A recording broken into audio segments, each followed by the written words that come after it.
Amperge Convida, com Heloísa Carpena. Amperge Convida é um programa sobre o Ministério Público do Rio de Janeiro, suas histórias e seus personagens, e é destinado não apenas àqueles diretamente envolvidos com a instituição, promotores, procuradores e servidores, mas a toda a sociedade que ele representa. Em linguagem simples e direta, vamos tratar de temas relacionados à atuação do MP, entrevistando os protagonistas dessa história. Eu sou Heloísa Carpena e convido vocês a acompanhar esse podcast semanalmente. Um novo episódio vai ao ar nos tocadores e no dial da Rádio Roquete Pinto. Nesse episódio de inauguração do programa, vamos conversar com o presidente da Associação do Ministério Público do Estado do Rio de Janeiro, o Procurador de Justiça Cláudio Henrique da Cruz Viana. Vamos falar sobre a própria associação e os seus projetos.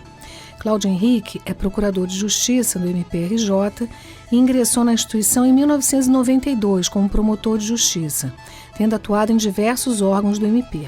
Suas últimas atuações foram na área da tutela coletiva no primeiro e segundo graus.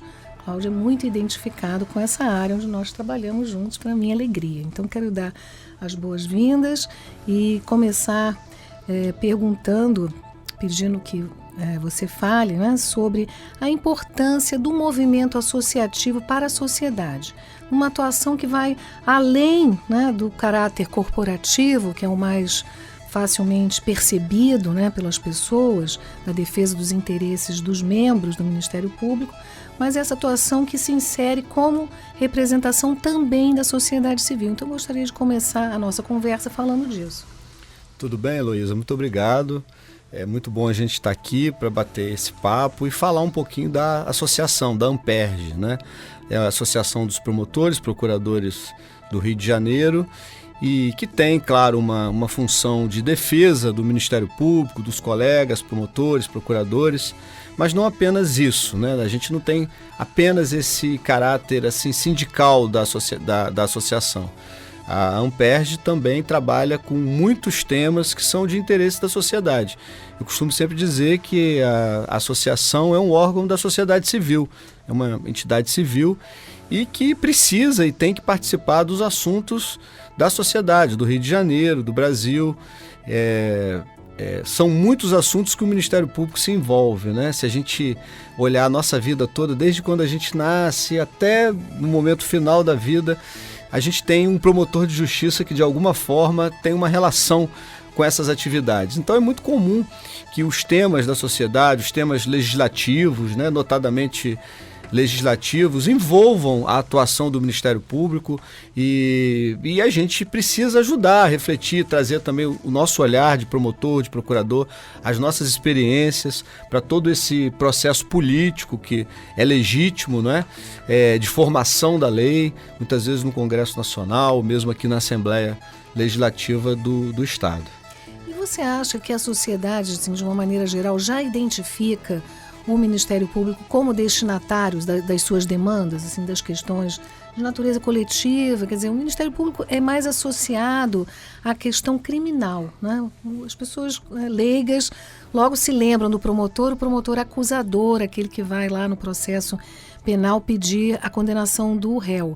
Mas em relação aos interesses sociais, você acha que já existe essa identificação? Há bastante procura nesse sentido? Eu acho que isso há todo um crescimento. Você falou muito bem, assim, tradicionalmente o promotor de justiça, que já foi chamado de promotor público, né? As pessoas falam muito isso ainda, promotor público, ele é muito identificado com essa área criminal, de acusador, que também não é bem assim, né? Até na área criminal o promotor não é obrigado a acusar, né? Ele defende o interesse público nessa área e em diversas outras. Eu acho que a sociedade aos poucos vai conhecendo o Ministério Público. Esse formato de Ministério Público ele é muito brasileiro, é muito genuíno, né, da sociedade brasileira, e eu a todo momento percebo, às vezes é na imprensa, né, pelas perguntas, que as pessoas conhecem pouco, né, do potencial e das diversas funções do Ministério Público, mas isso vai no crescente. é natural que aos poucos, a partir da atuação do Ministério Público, a sociedade também vai descobrindo, né, o que é o promotor. Muitas vezes não se sabe a diferença do promotor para o juiz, do defensor, as pessoas misturem um pouco, mas é natural, faz parte de um crescimento de cidadania.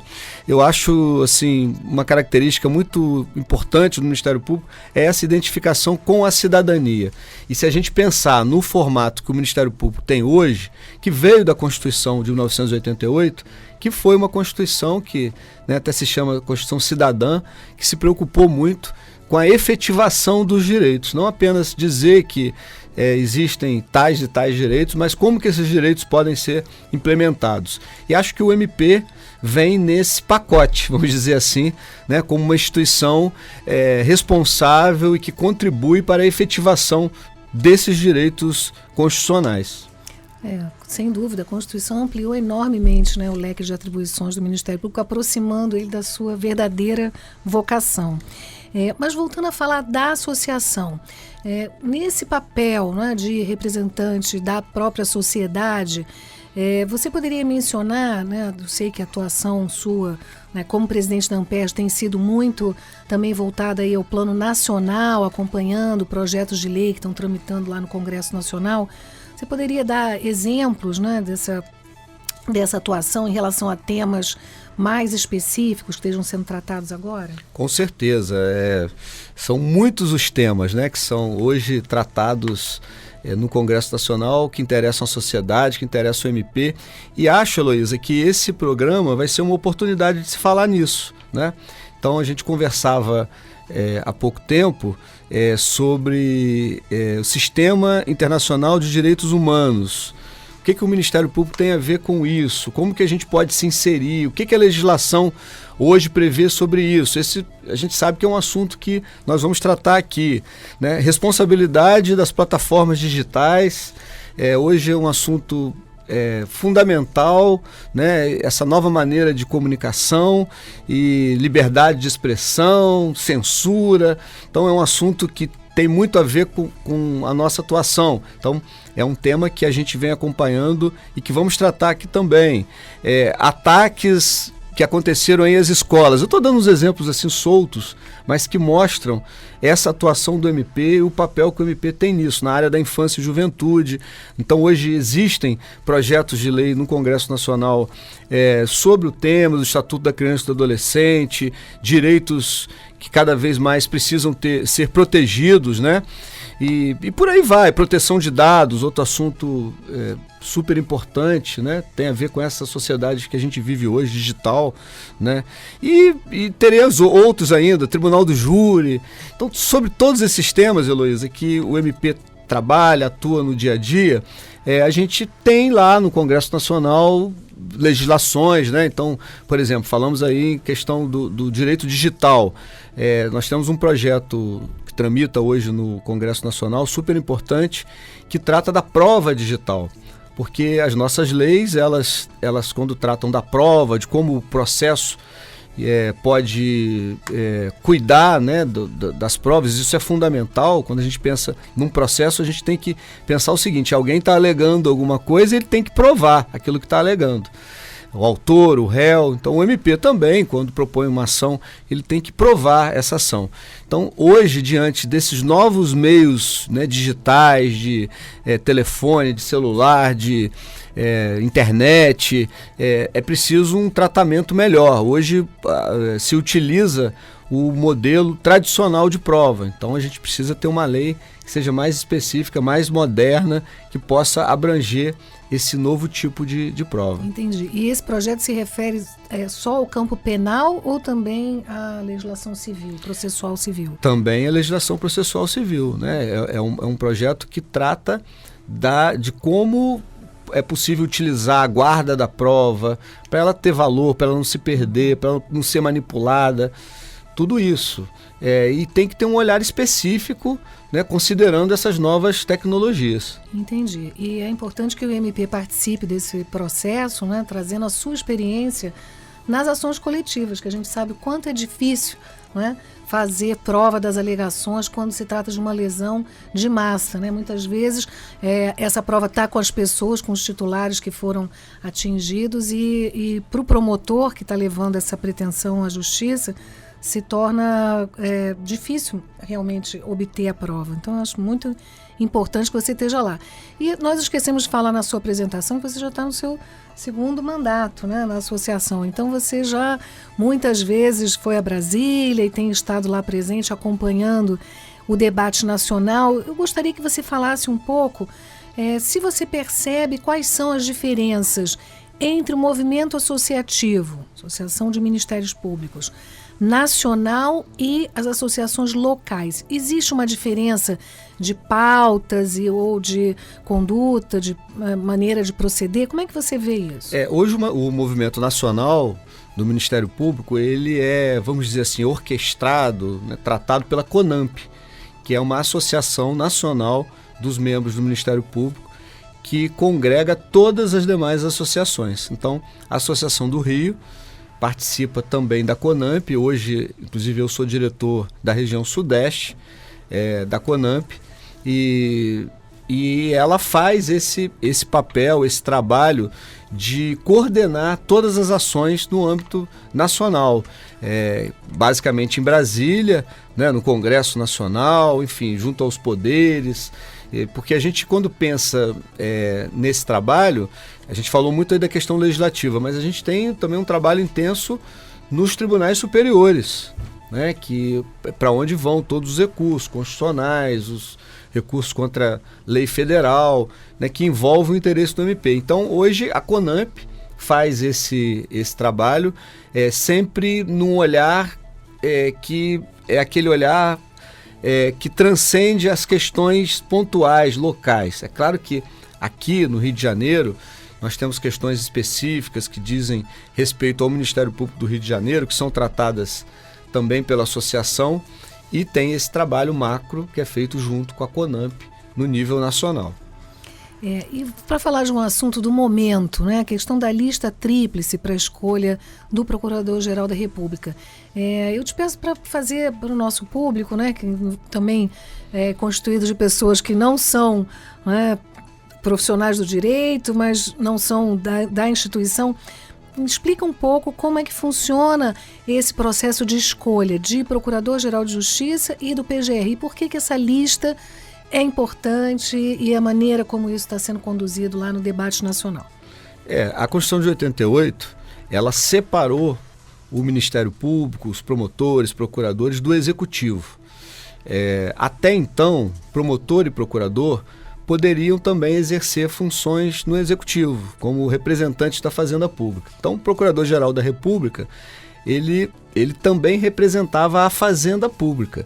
Então, fazia um sentido maior que o presidente da República, no caso na esfera federal, fizesse essa escolha, né, do chefe do Ministério Público, que seria também o chefe da advocacia da União. Sim, isso gerava uma certa esquizofrenia, né? Porque ou a gente representa a sociedade ou representa a Fazenda Pública. Exatamente. Né? Aí a Constituição veio e diz, olha, é separado, né? Você tem... O Ministério Público, inclusive, é proibido, não pode representar a Fazenda Pública e tal. Só que o chefe do Ministério Público da União continuou sendo escolhido pelo presidente da República. Hoje, a partir de 88, né? Essa escolha tem que ser entre membros da instituição, mas o presidente tem liberdade para fazer a escolha. Nos estados, a Constituição já fez uma previsão diferente. O governador do estado também faz a nomeação, mas a partir de uma lista tríplice, que a classe, os promotores e procuradores elegem, né, 3 nomes, e o governador pode escolher qualquer um dos nomes como procurador-geral. Existe uma expectativa muito grande nos procuradores da República, no Ministério Público da União, que esse modelo que é adotado pelos estados também seja adotado pela União.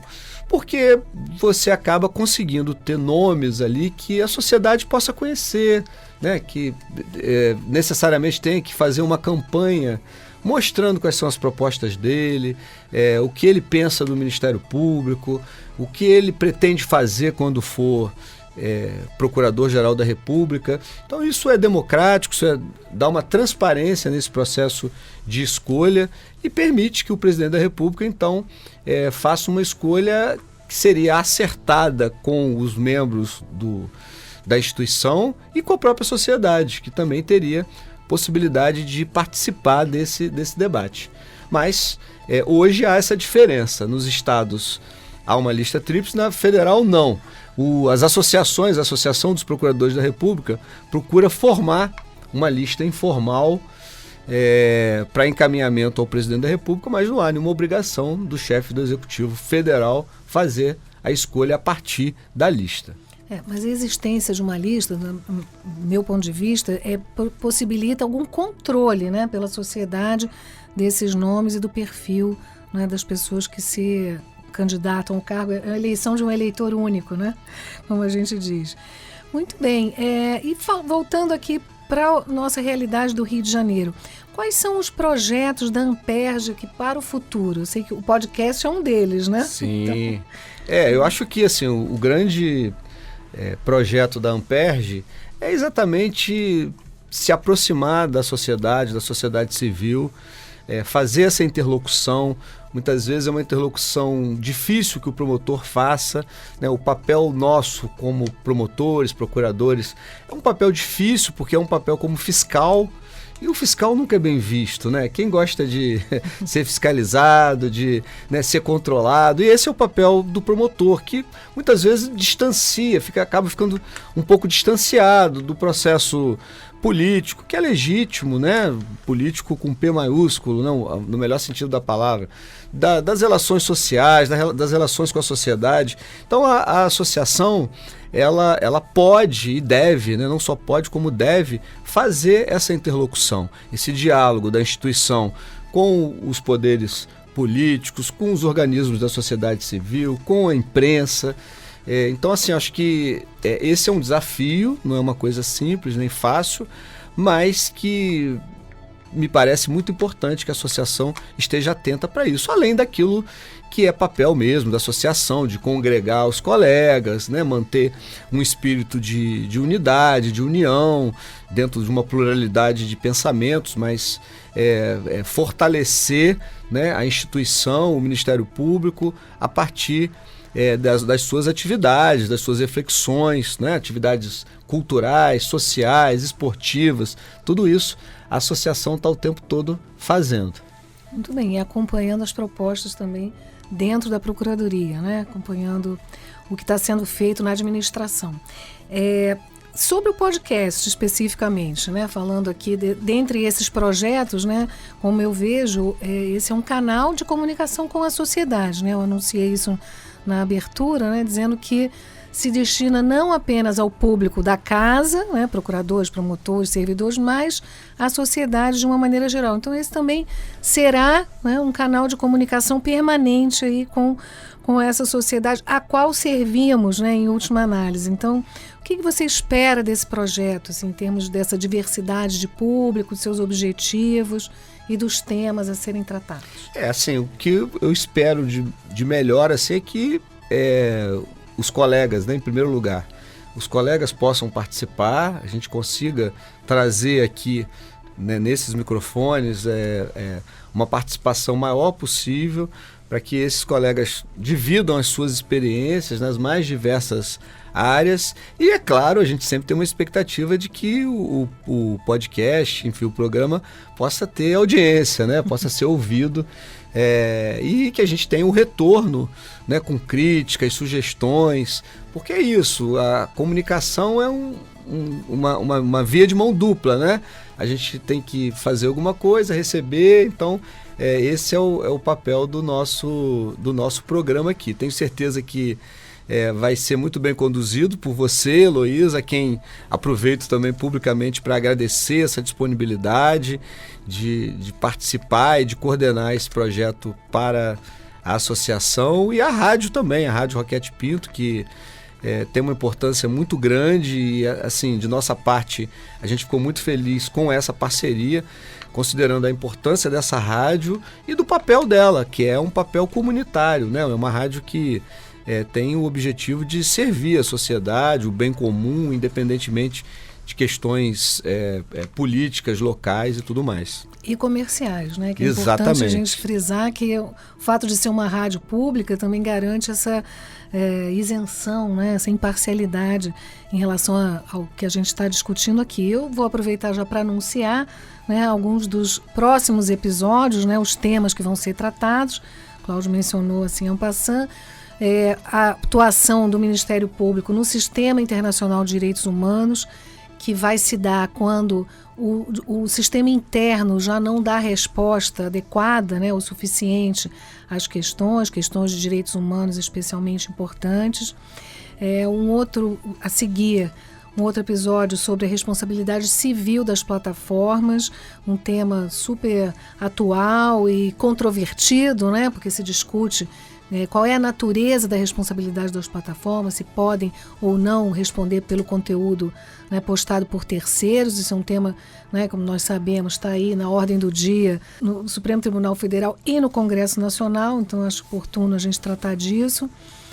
Um episódio sobre esse gravíssimo problema que nós enfrentamos aqui no estado do Rio, mas não exclusivamente, dos ataques violentos às escolas. Então vamos trazer promotores que trataram especificamente desse assunto dentro de uma força-tarefa, né, um grupo de trabalho.